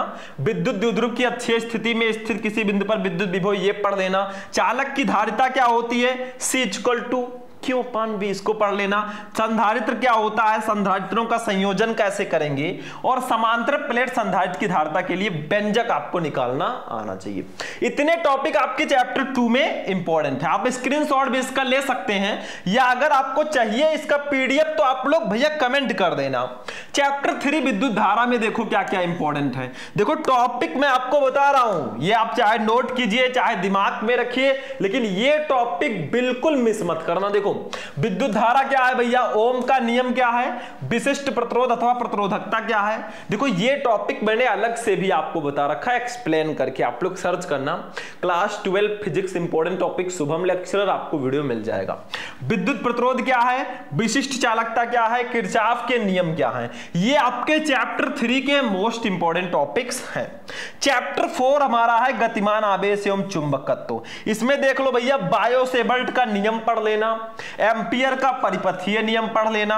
आगे देखते हैं भैया, ये देखो 21 नंबर आप पढ़ लेना चुंबकीय क्षेत्र। ठीक है, चैप्टर 4 से इतने टॉपिक इंपॉर्टेंट हैं। देखो टॉपिक्स और भी हैं, मैं अभी भी बोल दे रहा हूं, टॉपिक और भी हैं, उसको भी पढ़िएगा। ऐसा नहीं बस यही पढ़ लो, कुछ और टॉपिक जो छूट रहे हैं वो भी पढ़ना। If you want to become a topper, आपको अगर आप टॉपर बनना चाहते हैं ना, कोई भी टॉपिक आपको नहीं छोड़ना है। चैप्टर 5 चुंबकत्व एवं द्रव्य में मैंने लिखा है एक टॉपिक दिक्पात कोण, इसको पढ़ लेना। चैप्टर 6 की बात करें विद्युत चुंबकीय प्रेरण की, तो इसमें सबसे पहले आप लोग पढ़ना भैया चुंबकीय फ्लक्स क्या होता है। अरे चुंबकीय बल रेखाओं की संख्या को ही तो हम चुंबकीय फ्लक्स कहते हैं, ये पढ़ लेना। फैराडे के विद्युत चुंबकीय प्रेरण के नियम बहुत इंपॉर्टेंट है। नियम कोई भी हो, किसी भी सब्जेक्ट का हो, सब इंपॉर्टेंट होता है। चुंबकीय फ्लक्स पढ़ लेना, स्वप्रेरण, अन्योन्य प्रेरण और भंवर धाराएं, इतने टॉपिक आपके चैप्टर नंबर 6 से इंपॉर्टेंट है विद्युत चुंबकीय प्रेरण से। चलो बेटा चैप्टर नंबर 7 पे आ गए, प्रत्यावर्ती धारा चैप्टर में। इसमें आप पढ़ना विभिन्न प्रकार के प्रत्यावर्ती धारा परिपथ, जैसे एसी परिपथ, एलआर परिपथ, एलसी परिपथ, एलसीआर परिपथ। वाटहीन धारा को पढ़ लेना। ट्रांसफार्मर जो हम लोग यूज करते हैं लाइट के लिए, आपके आसपास ट्रांसफार्मर लगा होगा, वो पढ़ लेना। ट्रांसफार्मर का सिद्धांत क्या है उसको पढ़ लेना, और विद्युत जनित्र अथवा डायनमो क्या होता है इसके बारे में आपको पढ़ना है। चैप्टर नंबर 8 पे आ जाते हैं हम लोग, विद्युत चुंबकीय तरंगे चैप्टर पे। तो इसमें आप लोग मैक्सवेल का समीकरण तो जरूर पढ़ लेना भैया। देखो टॉपिक्स मैं ऐसे बोलते जा रहा हूं, ऐसा नहीं इधर से सुना इधर से निकाल दिया, ये टॉपिक बहुत स्पेशल वाले हैं। मैक्सवेल का विद्युत चुंबकीय तरंग सिद्धांत पढ़ लेना, विद्युत चुंबकीय स्पेक्ट्रम पढ़ लेना। तो चैप्टर 1 से चैप्टर 8 तक मैंने आपको 36 टॉपिक बताए हैं। बाकी के टॉपिक चैप्टर 9 से चैप्टर 14 तक होंगे, क्योंकि भैया वो जो चैप्टर्स है ना वो आपका सेकंड फिजिक्स है। देखो सबसे पहले किरण प्रकाशिकी एवं प्रकाशिक यंत्र हमारा 9 नंबर चैप्टर है। इसमें आप प्रकाश का परावर्तन क्या होता है ये तो आपको पढ़ना ही है, प्रकाश का अपवर्तन क्या है ये भी पढ़ना है, पूर्ण आंतरिक परावर्तन। देखो ये चैप्टर थोड़ा बड़ा है ना, तो इसमें टॉपिक ज्यादा होंगे। प्रिज्म क्या है, प्रिज्म कोण, अपवर्तनांक और न्यूनतम विचलन कोण में संबंध क्या होता है बेटा। उसके बाद में पढ़ लेना प्रकाशिक माध्यम की परिक्षेपण या वन विक्षेपण क्षमता, फिर गोलीय पृष्ठ पर अपवर्तन का सूत्र, फिर पतले लेंस के लिए अपवर्तन का सूत्र यानी कि लेंस मेकर सूत्र। इसमें ज्यादा टॉपिक हैं क्योंकि चैप्टर लॉन्ग है। लेंस की क्षमता पढ़ लेना, लेंस की फोकस दूरी के लिए न्यूटन का सूत्र पढ़ लेना, सूक्ष्मदर्शी, दूरदर्शी या दूरदर्शक को पढ़ लेना। ठीक है, इसके बाद में बस हो गया। इतने टॉपिक आपको चैप्टर 9 में पढ़कर जाने हैं जो बहुत इंपॉर्टेंट है। कुछ बच्चे कुछ देखते नहीं है क्या इंपॉर्टेंट है क्या नहीं इंपॉर्टेंट है, बस पढ़ते जाते हैं, उसे कहते हैं हार्ड वर्क। और ये अगर टॉपिक के अकॉर्डिंग आप चलोगे पढ़ोगे तो इसको कहेंगे स्मार्ट स्टडी। चलो चैप्टर 10 पे आ गए, तरंग प्रकाशिकी पे। इसमें हाइगेंस का तरंग सिद्धांत सबसे पहले आपको पढ़ना है। दूसरा है हाइगेंस के द्वितीयक तरंगिकाओं का सिद्धांत। 51 नंबर है हाइगेंस के द्वितीयक तरंगिकाओं के सिद्धांत के आधार पर तरंगों के परावर्तन की व्याख्या। और 52 है हाइगेंस के द्वितीयक तरंगिकाओं के सिद्धांत के आधार पर तरंगों के अपवर्तन की व्याख्या। ये दोनों आपको डेरिवेशन जरूर पढ़ने हैं तरंग प्रकाशिकी में। व्यतिकरण क्या है, प्रकाश तरंगों का व्यतिकरण यानी कि यंग का प्रयोग क्या है, और प्रकाश का विवर्तन क्या होता है। ये सारे टॉपिक आपको पढ़ने ही पढ़ने हैं। आप लोग इसको नोट भी कर सकते हैं, मैं साइड में हो जाता हूं। ठीक है, चलो बेटा अगला टॉपिक देख लो। अब आते हैं चैप्टर नंबर 11 पे। चैप्टर का नाम है विकिरण एवं द्रव्य की द्वैत प्रकृति। देखो इसमें देहली आवृत्त आप लोग पढ़ लेना। कार्यफलन क्या होता है, प्रकाश का विद्युत प्रभाव या प्रकाश विद्युत उत्सर्जन क्या होता है, और प्रकाश विद्युत उत्सर्जन के नियम क्या है ये भी पढ़ लेना। और आइंस्टीन का प्रकाश विद्युत समीकरण पढ़ लेना। 11 नंबर चैप्टर में इतने टॉपिक बहुत बहुत बहुत इंपॉर्टेंट हैं। चलो चैप्टर नंबर 12 पे चलते हैं बेटा, परमाणु चैप्टर पे। चैप्टर 12 देखो तो रदरफोर्ड का अल्फा कर प्रकीर्णन प्रयोग यानी कि नाभिक की खोज, ये आपको पढ़ना है। रदरफोर्ड का परमाणु मॉडल, चैप्टर का नाम परमाणु है ना, तो रदरफोर्ड का परमाणु मॉडल ना हो ऐसा कैसे हो सकता है। और हाइड्रोजन परमाणु का बोर मॉडल। ठीक है, आगे देखो, हाइड्रोजन स्पेक्ट्रम के बारे में पढ़ लेना। ठीक है, अर्ध आयु। अब आ जाते हैं अपने चैप्टर नंबर 13 नाभिक पे। इसमें अर्धायु के बारे में पढ़ना, अर्धायु तथा क्षय नियतांक में संबंध क्या है, नाभिक की बंधन ऊर्जा, नाभिकीय विखंडन, नाभिकीय संलयन, इतने टॉपिक आपको चैप्टर नंबर 13 से पढ़ने हैं। लास्ट चैप्टर की बात करें 14 नंबर चैप्टर अर्धचालक से, तो इसमें 3 टॉपिक मैंने रखे हैं। अब देखो 70 से मैंने 72 टॉपिक कर दिए, 2 अपनी तरफ से। अब जो आपको लगता है मैंने छोड़ दिया है वो आप कमेंट कर देना, सर ये भी होना चाहिए। चलो भैया, पीएन संधि डायोड पढ़ लेना। पीएन संधि डायोड तरंगदिष्टकारी के रूप में और पीएन संधि डायोड पूर्ण तरंगदिष्टकारी के रूप में, ये तीनों टॉपिक आपको लास्ट चैप्टर में जरूर पढ़ना है। तो आज मैंने आपको सिर्फ टॉपिक बताया है कि ये टॉपिक पढ़ लो। अगर इसका पूरा सॉल्यूशन चाहिए, पूरे सॉल्यूशन का पीडीएफ चाहिए, कमेंट कर देना सर फुल सॉल्यूशन, तो मैं आपको वीडियो पीडीएफ प्रोवाइड करा दूंगा।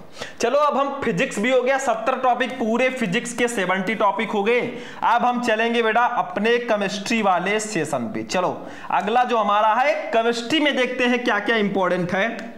अब देखिए स्टूडेंट, केमिस्ट्री की हम लोग बात कर लेते हैं, तो केमिस्ट्री में भी मैंने 70 टॉपिक आपके लिए ढूंढा है। टोटल 70 टॉपिक मैंने केमिस्ट्री में भी आपके लिए सर्च किया है, चैप्टर 1 से लेकर चैप्टर 10 तक। बस ये 70 टॉपिक पढ़ लो, केमिस्ट्री में आपको 70 में से 60 लाने से कोई नहीं रोक सकता। बाकी आप कहेंगे फर्जी 10 नंबर न्यूमेरिकल्स के, ठीक है। चलो फिर भी न्यूमेरिकल के टॉपिक तो हम जानेंगे ही। तो देखो सबसे पहला चैप्टर है हमारा विलेन। विलेन में आपको हेनरी का नियम पढ़ना है। अब ये कितना ज्यादा इंपॉर्टेंट है बताने की जरूरत नहीं, आपको पता है। मोलरता पढ़ लेना, मोललता पढ़ लेना, मोल प्रभाज, राउल्ट का नियम, ये सब बहुत इंपॉर्टेंट है। और मैंने फुल चैप्टर ये पढ़ा रखा है, आप लोग सर्च करना solution full chapter Shubham lecture video मिल जाएगा, ठीक है। तो ये टॉपिक बहुत इंपॉर्टेंट है। ये मोलरता, मोललता, मोल प्रभाज, इसी से रिलेटेड न्यूमेरिकल्स आते हैं। इसी में हमें परासरण दाब और परासरण को भी पढ़ना है। एक चीज और याद रखना, 2 टॉपिक इसमें आप और ऐड कर लेना, एक क्वथनांक का उन्नयन और एक हिमांक का अवनमन। ये दोनों टॉपिक भी बहुत इंपॉर्टेंट है, इससे रिलेटेड न्यूमेरिकल्स आते ही आते हैं। चैप्टर 2 विद्युत रसायन की बात करें तो इसमें क्या क्या इंपॉर्टेंट है। विशिष्ट चालकत्व या विशिष्ट चालकता क्या होता है, मोलर चालकता, कोलरॉस का नियम, फैराडे के विद्युत अपघटन का नियम, इलेक्ट्रोड, इलेक्ट्रोड विभव और विद्युत रासायनिक सेल। इतने टॉपिक आपके चैप्टर 2 विद्युत रसायन से इंपॉर्टेंट है। देखो विशिष्ट चालकता क्या है, मोलर चालकता, कोलरॉस का नियम तो बहुत इंपॉर्टेंट है, फैराडे के विद्युत अपघटन के नियम भी बहुत इंपॉर्टेंट है, इलेक्ट्रोड, इलेक्ट्रोड विभव, विद्युत रासायनिक सेल। उसके बाद में चलते हैं चैप्टर नंबर, अभी एक और टॉपिक है सेल का विद्युत वाहक बल, ये भी विद्युत रसायन में इंपॉर्टेंट है। चैप्टर 3 की बात करें तो हमारा रासायनिक बलगतिकी है। इसमें आप वेग नियम या दर व्यंजक पढ़ लेना, अभिक्रिया की कोट ज्ञात करने की विधियां, जैसे शून्य कोट की अपक्रिया, प्रथम कोट की अपक्रिया, इसको ज्ञात करने की विधियां क्या है वो आपको पढ़ना है। अर्ध आयु काल क्या होता है, शून्य कोट की अपक्रिया क्या है। देखो शून्य कोट की अपक्रिया, प्रथम कोट की अपक्रिया, द्वितीय कोट की अपक्रिया, ये सब बहुत इंपॉर्टेंट है, ठीक है। मतलब आपको इतने टॉपिक इसमें पढ़ने हैं। एक और है अपक्रिया की आणविकता, यहां पे आणविकता कर दीजिएगा ऐसे, ठीक है, आणविकता। तो अभिक्रिया की आणविकता के भी बारे में भी पढ़ लेना, बहुत इंपॉर्टेंट है। तो देखो ये आपके टॉपिक हैं चैप्टर नंबर 3 के, और देखते हैं कि नहीं है। चलो और नहीं है। अब एक चीज मैं यहां पे क्लियर कर देना चाहता हूं, देखो आपके केमिस्ट्री में जो न्यूमेरिकल्स आते हैं ना, वो चैप्टर 1, चैप्टर 2 एंड चैप्टर 3 से ही आते हैं। मतलब न्यूमेरिकल्स के लिए यही 3 चैप्टर हैं, बाकी चैप्टर में न्यूमेरिकल्स है ही नहीं।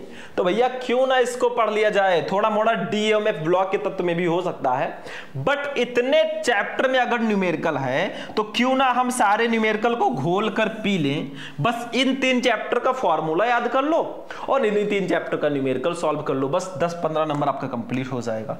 चलो चैप्टर 4 पे चलते हैं, डी एवं एफ ब्लॉक के तत्व हमारे चैप्टर का नाम है।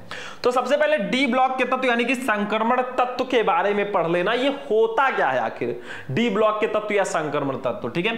फिर लैंथेनाइड तथा एक्टिनाइड्स क्या होते हैं, इसी में है। फिर उपसह संयोजन यौगिक क्या होते हैं। अब हम चैप्टर नंबर 5 नहीं, देखो डी में ब्लॉक के तत्व, लैंथेनाइड तथा एक्टिनाइड, ठीक है। इसी में आपके और भी टॉपिक है, उसको पढ़ लेना चैप्टर नंबर 4 में। चैप्टर 5 पे चलेंगे उपसह संयोजन यौगिक पे। देखो इसमें पहले आप उपसह संयोजन यौगिक होता क्या है ये पढ़ना। उपसह संयोजन यौगिकों का नामकरण कैसे करते हैं। देखो भैया जो कोऑर्डिनेट कंपाउंड है ना, उपसह संयोजन यौगिक हैं, उनका नामकरण करने को आपको दिया जाता है। फिर लिगैंड क्या होता है ये पढ़ लेना। संयोजकता आबंध सिद्धांत यानी कि बीबीटी, एक होता है बैलेंस बॉन्ड थ्योरी, ये टॉपिक भी आपको जरूर पढ़ना है। तो ये हो गए आपके चैप्टर नंबर 5 के क्वेश्चन। चैप्टर 6 पे आते हैं भैया अपने सेकेंड केमिस्ट्री, ऑर्गेनिक केमिस्ट्री में। तो सबसे पहला चैप्टर है हैलो एल्केन तथा हैलो एरिन। तो इसमें आपको हैलो एल्केन्स के बारे में पढ़ना है और हैलो एरिन्स के। तो देखो हैलो एल्केन क्या होता है ये पढ़ लेना। हैलो एल्केनों का नामकरण कैसे करेंगे इसको पढ़ लेना। उल्ट्स अपक्रिया क्या होती है, देखो ये नेम्ड रिएक्शन है और नेम रिएक्शन में और भी बहुत सारे रिएक्शन है, मैंने नहीं बताया इसमें सारा। उड्स अपक्रिया, उड्स फिटिंग अपक्रिया, कैनिजारो अपक्रिया, एल्डोल संघनन, कार्बिलेमिन अपक्रिया, विलियमसन संश्लेषण अपक्रिया, बहुत सारे रिएक्शंस हैं। तो वो मैं एक ही वीडियो में पढ़ा चुका हूं, आप लोग सर्च करना। Class 12 chemistry important named reaction Shubham lecturer video मिल जाएगा। इसी में हमारा है SN1 तथा SN2 नाभिक रागी प्रतिस्थापन अपक्रिया क्या होता है। SN1 तथा SN2 अपक्रिया जरूर पढ़ लेना। फिर हैलोएरिन, हैलोएरिनों का नामकरण पढ़ना। क्लोरोबेंजीन क्या होता है, ये देखो आपका क्लोरोबेंजीन, ये बेंजीन रिंग बना, ऊपर Cl लगा दीजिए, या इसी को हम लिख सकते हैं C6H5Cl, ये क्लोरोबेंजीन है। तो क्लोरोबेंजीन क्या होता है, क्लोरोफॉर्म क्या होता है CHCl3, ये क्लोरोफॉर्म है, या इसी को हम ट्राइक्लोरोमेथेन भी बोलते हैं, ये पढ़ लेना, ठीक है। तो चैप्टर नंबर 6 से इतने टॉपिक इंपॉर्टेंट थे। चैप्टर 7 पे आ गए हम लोग एल्कोहल, फिनॉल एवं कार्बोक्सिलिक एल्कोहल, फिनॉल एवं ईथर पे। तो देखो सबसे पहले अल्कोहल्स के बारे में पढ़ लेना। देखो फंक्शनल ग्रुप जो OH वाले यौगिक है ना वो अल्कोहल कहलाते हैं, जैसे CH3OH methyl alcohol, C2H5OH methyl alcohol, ethyl alcohol हो गया, ठीक है। ऐसे अल्कोहल का नामकरण कैसे करेंगे, दो टाइप से इसका नामकरण कैसे करते हैं। जैसे मेथिल अल्कोहल इसका साधारण नाम है, मेथेनॉल इसका IUPAC नाम हो जाएगा, ठीक है। अल्कोहल का वर्गीकरण कैसे करेंगे, प्राथमिक, द्वितीयक एवं तृतीयक अल्कोहल में विभेद कैसे करेंगे, इसमें डिफरेंस कैसे करेंगे। देखो आपने इसमें पढ़ा होगा ल्यूकास परीक्षण, लिख लेना टॉपिक यहाँ पे। ल्यूकास परीक्षण बहुत इंपॉर्टेंट टॉपिक है। तो ल्यूकास परीक्षण के द्वारा हम प्राथमिक, द्वितीयक एवं तृतीयक अल्कोहल में डिफरेंस करते हैं, तो वो भी आपको पढ़ लेना है। चलो बेटा 40 नंबर टॉपिक पे आ जाओ। एथिल अल्कोहल या एथेनॉल क्या होता है, देखो C2H5OH इसका साधारण नाम होगा एथिल अल्कोहल, IUPAC नाम होगा एथेनॉल, ये जरूर पढ़ लेना। फिनॉल क्या होते हैं भैया, C6H5OH जो होता है कंपाउंड, ये फिनॉल होता है, या इसी को हम ऐसे भी लिख सकते हैं, देखो ये और इसके ऊपर OH लगा देंगे, ठीक है, ये आपका फिनॉल हो गया। 42 फिनॉल का वर्गीकरण कैसे करेंगे, फिनॉल के निर्माण की विधियां क्या है ये पढ़ लेना। पहले अल्कोहल के बारे में पढ़ना, फिर फिनॉल के, अब ईथर तथा ईथरों का वर्गीकरण, जो ROR प्रकार के कंपाउंड होते हैं ना ये ईथर होते हैं। तो ईथर तथा ईथर का वर्गीकरण, ईथरों का नामकरण, ईथरों के निर्माण की विधियां, और डाई एथिल ईथर बनाने की विधि। देखो C2H5O, ये है डाई एथिल ईथर, इसको कैसे बनाएंगे इसको आप लोग पढ़ लेना चैप्टर नंबर 7 से। चैप्टर नंबर 8 पे चलेंगे। चैप्टर नंबर 8 का नाम है एल्डिहाइड, कीटोन एवं कार्बोक्सिलिक अम्ल। 48 नंबर टॉपिक उसी का। देखो एल्डिहाइड क्या होते हैं, जो फंक्शनल ग्रुप CHO वाले होते हैं ना यौगिक, वो एल्डिहाइड होते हैं। जैसे HCHO ये फॉर्मल्डिहाइड है, ठीक है। CH3CHO एसिड एल्डिहाइड है, तो ये आप लोग पढ़ना भैया। चैप्टर का नाम है एल्डिहाइड, कीटोन एवं कार्बोक्सिलिक अम्ल, तो आपको सबके बारे में पढ़ना है। एल्डिहाइड एवं कीटोन का नामकरण कैसे करेंगे ये पढ़ना है। कार्बोक्सिलिक अम्ल जो फंक्शनल ग्रुप COOH वाले कंपाउंड है कार्बोक्सिलिक अम्ल होते हैं। कार्बोक्सिलिक अम्लों का वर्गीकरण कैसे करेंगे, कार्बोक्सिलिक अम्लों का नामकरण कैसे करेंगे, और स्मिट अपक्रिया, इन सबको आपको पढ़ना है चैप्टर नंबर 8 में, यानी कि एल्डिहाइड, कीटोन एवं कार्बोक्सिलिक अम्ल में। अब चैप्टर 9 एमीन पे चलते हैं बेटा। एमीन में आपको नाइट्रो यौगिक को पढ़ लेना। देखो चैप्टर 9 पे हम लोग आ चुके हैं।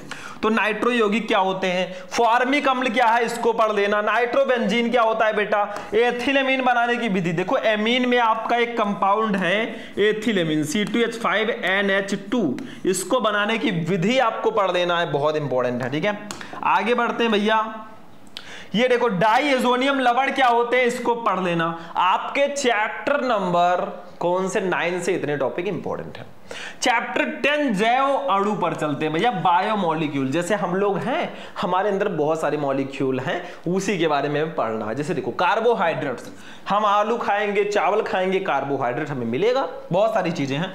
डाइसैकेराइड, पॉलीसैकेराइड, सेलुलोज, एमिनो अम्ल, ये सब हमारे अंदर पाए जाते हैं, तो इनके बारे में आपको पढ़ना होता है। इतना ही नहीं, प्रोटीन। अब देखो कुछ भी हम खाते हैं अच्छी चीज, जैसे दाल खाए या कुछ खाए, तो उससे हमें प्रोटीन मिलता है, इसके बारे में पढ़ना। डीएनए तथा आरएनए क्या है, deoxyribose nucleic acid and ribose nucleic acid क्या होता है, ये अगर आपने नहीं पढ़ा जैव अणु चैप्टर में तो क्या पढ़ा, हमारे अंदर डीएनए भी होता है, आरएनए भी होता है। एंजाइम क्या होता है, विटामिन क्या होता है, और डीएनए फिंगर प्रिंटिंग, ये सब बहुत इंपॉर्टेंट है। जैसे एंजाइम्स हमारे अंदर बहुत सारे होते हैं, विटामिन हमारे अंदर होते हैं, जैसे हम कहते हैं ना विटामिन ए खाओ ताकि आंख कमजोर ना हो, ठीक है, रतौंधी ना हो, ठीक है, ऐसे। डीएनए फिंगर प्रिंटिंग, ये इतने टॉपिक थे भैया। 70 में से 68 टॉपिक ये आपके जो है ना 68 टॉपिक केमिस्ट्री में बहुत ज्यादा इंपॉर्टेंट है। जो 2 टॉपिक मैंने नहीं बताया यहां पे, वो आप लोग कमेंट कर देना। आपको अगर लगता है कि कोई इंपॉर्टेंट टॉपिक है मैंने छोड़ दिया है यहां पे, तो वो आप लोग 2 टॉपिक कमेंट करके बता देना, ठीक है। तो केमिस्ट्री के भी टॉपिक मैंने बता दिए बेटा। अब चलते हैं अपने लास्ट सब्जेक्ट बायोलॉजी के इंपॉर्टेंट टॉपिक की तरफ। चलिए भैया, ये सब हो गया, चलिए बायोलॉजी के टॉपिक्स को देखते हैं। नेक्स्ट टॉपिक, चलिए बच्चों अब बायोलॉजी की बारी आती है। बायोलॉजी एक ऐसा सब्जेक्ट जो हमें इजी भी नहीं लगता और टफ भी नहीं लगता, बीच में है। चलो भैया, बायोलॉजी पूरे 70 नंबर का पेपर आएगा और मैं आपको 75 टॉपिक इस वीडियो में बताऊंगा पूरे बायोलॉजी के। चैप्टर 1 से लेकर चैप्टर 13 तक के सारे टॉपिक्स होंगे, तो ध्यान से समझना बेटा, ये टॉपिक जरूर पढ़ लेना। आपको टॉपिक ढूंढने की जरूरत नहीं है, जब तक है हम, नो टेंशन। चलो सबसे पहला टॉपिक है आप परिपक्व। देखो पहला चैप्टर हमारा है पुष्पी पादपों में लैंगिक जनन, पुष्पी पौधों में लैंगिक जनन। तो इसका टॉपिक क्या है, ध्यान से समझो। देखो बायोलॉजी है, फिगर बनाने को भी दिया जाएगा। तो देखो आप परिपक्व परागकोश का चित्र बनाने को दिया जाता है, ये पढ़ना। परिपक्व परागकोश का चित्र बनाना सीख लेना। आवृत बीजी बीजांड का चित्र बनाना भी आपको आना चाहिए। परागण क्या होता है, व्हाट इज पॉलिनेशन, जैसे स्वपरागण, परपरागण, ये क्या होता है, ये भी आपको पढ़ना है। डिनिषेचन यानी कि डबल फर्टिलाइजेशन क्या होता है, बहुत इंपॉर्टेंट है। आपके लघु उत्तरीय प्रश्नों में डायरेक्टली ये क्वेश्चन आता है, तो ये पढ़ना है। अनिषेक फलन क्या होता है, बिना निषेचन के फल निर्माण की प्रक्रिया को अनिषेक फलन कहते हैं, ये तो पढ़ना ही पढ़ना है। फर्स्ट चैप्टर की मैं बात कर रहा हूं अभी, टॉपिक पढ़ लेना भैया। उसके बाद में लघु बीजाणु जनन क्या है, जिसके द्वारा लघु बीजाणुओं का निर्माण होना, वही तो लघु बीजाणु जनन होना होगा। तो ये होता क्या है, गुरु बीजाणु जनन क्या है, ये भी बहुत ज्यादा इंपॉर्टेंट टॉपिक है। चैप्टर नंबर 1 पुष्पी पौधों में लैंगिक जनन से इतने टॉपिक इंपॉर्टेंट हैं। चैप्टर 2 हमारा मानव जनन आ गया भैया। मानव जनन में सबसे पहले आपको पढ़ना है आवर्त चक्र क्या होता है भैया, व्हाट इज मेंस्ट्रुअल साइकिल। देखो महिलाएं जो होती है ना, उनमें 28 दिन के चक्र में एक प्रक्रिया होती है आवर्त चक्र की, जिसको हम लोग मेंस्ट्रुअल साइकिल बोलते हैं, ऋतुस्राव चक्र बोलते हैं, मासिक चक्र भी बोलते हैं, ठीक है। तो वो होता है 12 से 13 वर्ष की आयु में शुरू हो जाता है ये, और 50 से 55 वर्ष की आयु में खत्म हो जाता है। जब ये शुरू होता है ना, तो लड़की जो है प्रेग्नेंट होने के लिए, गर्भ धारण के लिए सक्षम हो जाती है। अंडाणु जनन क्या होता है भैया, अंडाणु निर्माण की प्रक्रिया को अंडाणु जनन कहेंगे। शुक्राणु जनन क्या होता है, देखो ध्यान से समझो, हम मनुष्य हैं, हमारे अंदर स्पर्म पाए जाते हैं, शुक्राणु, और महिलाएं जो होती है उनके अंदर अंडाणु पाया जाता है। तो शुक्राणु जनन क्या है, शुक्राणु के निर्माण की प्रक्रिया को ही हम शुक्राणु जनन कहते हैं। अंडाणु जनन, जो अंडाणु के निर्माण की प्रक्रिया को हम अंडाणु जनन कहते हैं। सिंपल सा है, लेकिन इसको डीपली बताना है, विस्तृत तरीके में आता है, ठीक है। तो चैप्टर नंबर 2 से इतने टॉपिक मेरे ख्याल से इंपॉर्टेंट है। चैप्टर 3 पे आ गए हैं हम लोग, जनन स्वास्थ्य, देखो इसमें क्या इंपॉर्टेंट है, मनुष्य में यौन संबंधी रोग। देखो अगर कोई बंदा किसी गलत बंदी के साथ सेक्स करता है तो गलत मत समझिएगा, मतलब कोई व्यक्ति जो है वो किसी ऐसी स्त्री के साथ सेक्सुअल रिप्रोडक्शन मतलब सेक्सुअल संबंध बनाता है तो क्या होगा, आप खुद ही सोचो क्या होगा। उसको भी अगर कोई रोग होगा ना तो इनको भी हो जाएगा, मतलब मनुष्य में यौन संबंधी रोग भी हैं, सेक्सुअल ट्रांसमिटेड डिजीज एसटीडी, ठीक है, वो पढ़ना है। परिवार नियोजन क्या है ये पढ़ लेना। तो चैप्टर नंबर जनसंख्या विस्फोट भी पढ़ लेना। तो ये चैप्टर नंबर 3 के टॉपिक थे। चैप्टर नंबर 4 सबसे इंपॉर्टेंट चैप्टर, मतलब सबसे नहीं लेकिन इंपॉर्टेंट चैप्टर्स में ये आता है। देखो चैप्टर का नाम है वंशागति एवं विविधता के सिद्धांत। इसमें आपको सबसे पहले आनुवांशिक रोग के बारे में पढ़ना है, व्हाट इज जेनेटिक डिसऑर्डर्स, जैसे वर्णांधता, हीमोफीलिया, ये सब आनुवांशिक रोग होते हैं। उसके बाद में प्रभाविता और अप्रभाविता क्या होती है बच्चा पलटी, ठीक है। उसके बाद में हमें एक संकर और द्विसंकर यानी कि मोनोहाइब्रिड और डाई हाइब्रिड के बारे में पढ़ना है अपने चैप्टर नंबर 4 में।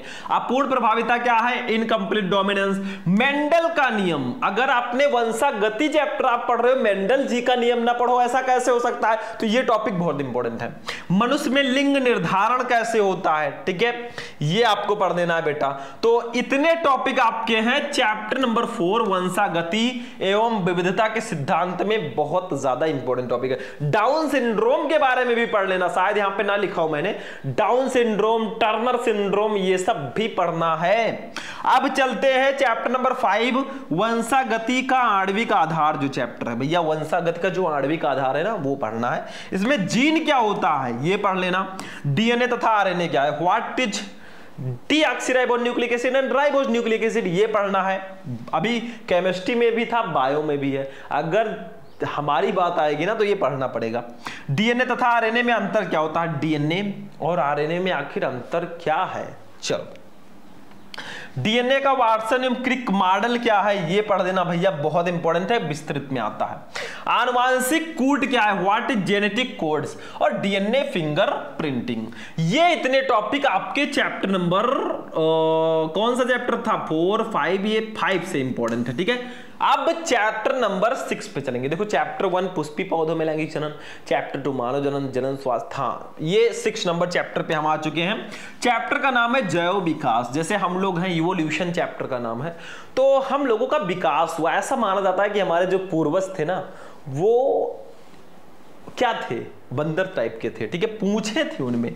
तो जीवन की उत्पत्ति कैसे हुई ये आपको पढ़ना है। जैव विकास के प्रमाण क्या है, प्रूफ क्या है कि जीवों का विकास हुआ, इसका कोई प्रूफ है। डार्विन का योगदान क्या है जैव विकास में, ये पढ़ना है। उत्परिवर्तन क्या है, इसको पढ़ लेना। पुनर्योजन, प्राकृतिक चयन, जीन प्रवाह, देखो ये सब टॉपिक जो मैं बता रहा हूं ना दिखने में इजी लग रहे हैं, पढ़ना है आपको, क्योंकि अगर कुछ बड़ा करना है तो ये टॉपिक आपको जरूर पढ़ना है, ठीक है। तो ये हो गया 32 नंबर टॉपिक। चलो बेटा अभी इसमें और भी टॉपिक हो सकते हैं। देखो ये हार्डी वेनबर्ग सिद्धांत, अनुकूली विकिरण, मानव के विकास, ये सब चैप्टर नंबर 6 जैव विकास के मोस्ट इंपॉर्टेंट टॉपिक्स थे, पढ़ देना। चैप्टर नंबर 7 पे आ जाते हैं बेटा। चैप्टर का नाम है मानव स्वास्थ्य एवं रोग। अब चैप्टर इधर उधर हो सकता है, आप लोग थोड़ा ध्यान देना भाई, ठीक है। चलो देखते हैं चैप्टर नंबर 7 है इंटरफेरॉन क्या होते हैं। इंटरफेरॉन क्या होता है, जैसे हम मनुष्य हैं, कोई स्वस्थ है, किसी के अंदर रोग है, तो मानव स्वास्थ्य एवं रोग चैप्टर का नाम है, तो पढ़ना है। प्रतिरक्षा तंत्र क्या है, व्हाट इज इम्यून सिस्टम, ये भी बहुत ज्यादा इंपॉर्टेंट है। स्टेम कोशिका क्या है, इस चैप्टर में पढ़ लेना। संक्रामक तथा असंक्रामक रोग क्या होते हैं, ये भी पढ़ लेना। और मलेरिया, डेंगू, बुखार, देखो मलेरिया इसको अलग से पढ़ लेना, विस्तृत तरीके में आता है। और डेंगू बुखार जो होता है आपने सुना होगा नाम, इसको पढ़ लेना बेटा। तो इतने टॉपिक आपके चैप्टर नंबर 7 मानव स्वास्थ्य एवं रोग में इंपॉर्टेंट है। बट बेसिकली हम क्या करते हैं, अभी देखते हैं, और तो नहीं है टॉपिक, शायद नहीं है, ठीक है। चैप्टर नंबर 8 पे चलते हैं। चैप्टर का नाम है मानव कल्याण में सूक्ष्म जीव। देखो चैप्टर का नाम इधर उधर तो नहीं हो गया, आप लोग चेक कर लेना। तो इसमें सबसे पहले वाहित मल के बारे में पढ़ना है। देखो मानव स्वास्थ्य, मानव कल्याण में सूक्ष्म जीव, हम मनुष्य जो है ना, हम बहुत सारे ऐसे सूक्ष्म जीव होते हैं जो हमारे अंदर रोग उत्पन्न करते हैं, ठीक है, मतलब हानिकारक होते हैं। कुछ सूक्ष्म जीव हमारे लिए लाभदायक भी होते हैं, ठीक है। बायोगैस क्या होता है, जैसे हम लोग दही खाते हैं तो दही में जो है लैक्टोबैसिलस बैक्टीरिया पाया जाता है, लेकिन वो हमारे लिए फायदेमंद होता है। ठीक है, चलो जैव प्रौद्योगिकी। अब हम आ चुके हैं चैप्टर नंबर 9 में, जिसका नाम है चैप्टर नंबर 9 का जैव प्रौद्योगिकी सिद्धांत व प्रक्रम। तो सबसे पहले आप पढ़ लेना जैव प्रौद्योगिकी है क्या, व्हाट इज बायोटेक्नोलॉजी। फिर आप पढ़ लेना पीसीआर तथा डीएनए लाइगेज क्या होता है इसी चैप्टर में। ठीक है, प्लाज्मिड्स क्या होते हैं, जीनी अभियांत्रिकी क्या होती है, ये सब आपको चैप्टर नंबर 9 में, चैप्टर नंबर 9 जो आपका जैव प्रौद्योगिकी सिद्धांत व प्रक्रम, इसमें ये सब पढ़ना है, बहुत स्पेशल है। पहले जैव प्रौद्योगिकी के बारे में पढ़ लेना, फिर पीसीआर, डीएनए लाइगेज, प्लाज्मिड्स, जीनी अभियांत्रिकी। फिर चैप्टर 10 आता है, चैप्टर का नाम है जैव प्रौद्योगिकी एवं उसके अनुप्रयोग क्या है। जैसे देखो इंसुलिन के बारे में पढ़ लेना, पारजीनी जंतु क्या होता है इसके बारे में पढ़ लेना चैप्टर नंबर 10 में। ठीक है, आगे देखते हैं बेटा, बायोपायरेसी क्या होता है, क्राई प्रोटीन क्या होता है, ये सब आपको चैप्टर नंबर 10 जैव प्रौद्योगिकी एवं उसके अनुप्रयोग में पढ़ने हैं। चैप्टर नंबर 11 की बात करें तो चैप्टर का नाम है जीव एवं समष्टियां। चैप्टर बहुत स्पेशल है, देखो इसमें आपको समष्टि और समुदाय के बारे में पढ़ना है। समष्टि और समुदाय क्या होता है, सहोपकारिता पढ़ देना, परभक्षी पढ़ देना, स्पर्धा, परजीविता, सहभोजिता। देखो इन सब पर टिप्पणी लिखने को दिया जाता है, जैसे आपसे कह दिया गया परजीविता पर संक्षिप्त टिप्पणी लिखिए, या विस्तृत उत्तरीय में भी आता है निम्न पर टिप्पणी लिखिए, परभक्षी, सहोपकारिता, सहभोजिता, ऐसे आपको दे दिया जाएगा क्वेश्चन, लघु उत्तरीय में भी या विस्तृत उत्तरीय में भी, तो आपको ये लिखना होगा। और देखते हैं इस चैप्टर से है इंपॉर्टेंट कि नहीं। हाँ है, सहजीवन पढ़ लेना जीव और समष्टियां में, अनुकूलन पढ़ लेना, मरुद्भिद पढ़ लेना, पर्यावरण के बारे में पढ़ लेना चैप्टर नंबर 11 जीव और समष्टियां में। चैप्टर 12 पारितंत्र की बात करें, इकोसिस्टम जिस चैप्टर का नाम हो, सिस्टम हैंग कर देंगे इस बार। ठीक है, तो पारितंत्र में आप पारितंत्र के बारे में पढ़ना, पारितंत्र के घटक क्या है इसके ये पढ़ लेना, उत्पादकता एवं अपघटन क्या होता है, ऊर्जा प्रवाह क्या होता है, ये सब आपको पढ़ना है। ऊर्जा प्रवाह कैसा होता है ये सब आपको इसमें डिस्कस करना होता है चैप्टर नंबर 11 में। अभी और भी है पारिस्थितिक पिरामिड, इसके बारे में भी पढ़ लेना। अब आएंगे अपने लास्ट चैप्टर 13 पे, चैप्टर का नाम है जैव विविधता एवं संरक्षण। इसमें सबसे पहले बायोडायवर्सिटी होता क्या है, जैव विविधता आखिर होता क्या है ये आपको पढ़ना है। राष्ट्रीय उद्यान क्या होता है, राष्ट्रीय उद्यान होता क्या है, कहां कहां हमारे राष्ट्रीय उद्यान स्थित हैं वो पढ़ लेना। तप्त स्थल या हॉट स्पॉट क्या होता है इसको पढ़ लेना। बाघ परियोजना क्या है, देखो बाघों की संख्या में लगातार कमी आ रही थी, उसी को बचाने के लिए ना, मेंटेन रखने के लिए बाघ परियोजना को लाया गया। घड़ियाल परियोजना वही सेम। ठीक है, अभयारण्य क्या होता है ये पढ़ लेना, भारत में स्थित प्रमुख अभयारण्य क्या है। रेड डाटा बुक क्या है भैया, देखो भारत में जो संकटग्रस्त प्रजातियां हैं ना, उनकी एक सूची बनाई गई, एक लिस्ट बनाई गई, या यूं कहे एक बुक बनाई गई जिसको रेड डाटा बुक कहते हैं। संकटग्रस्त प्रजातियां क्या हैं, वन्य जीव क्या है, और जैव विविधता संरक्षण क्या है। टोटल इतने टॉपिक थे आपके बायोलॉजी के चैप्टर 1 से लेकर चैप्टर 13 में, टोटल 75 टॉपिक ऐसे हैं ना जो बहुत ज्यादा इंपॉर्टेंट है, इनको बिल्कुल से पढ़ लेना, यही आपको बायोलॉजी में टॉप पर बनाएंगे। तो स्टूडेंट आज के इस वीडियो में मैंने आपको physics, chemistry, Hindi, English and finally biology, इन सब के मैंने सारे के सारे टॉपिक बताए कि आपको इन सब में पढ़ना क्या है और कैसे अपने 500 आउट ऑफ 500 को कंप्लीट करना है। एक टारगेट रखिए, मुझे 500 में 480 490 लेकर आना है, एक दिन आप लेकर आओगे, मैं गारंटी लेता हूं। तो आज के इस वीडियो को क्या करना, बस लाइक करना भाई, मेहनत के लिए हमारी, और चैनल को सब्सक्राइब कर लेना, और इस क्लास को ना अपने दोस्तों के साथ भी शेयर कर देना ताकि वो भी इससे पढ़ाई कर सकें। तो वीडियो कैसा लगा भैया, चलिए हम फिर मिलेंगे किसी नेक्स्ट वीडियो में नेक्स्ट टॉपिक के साथ, तब तक के लिए जय हिंद।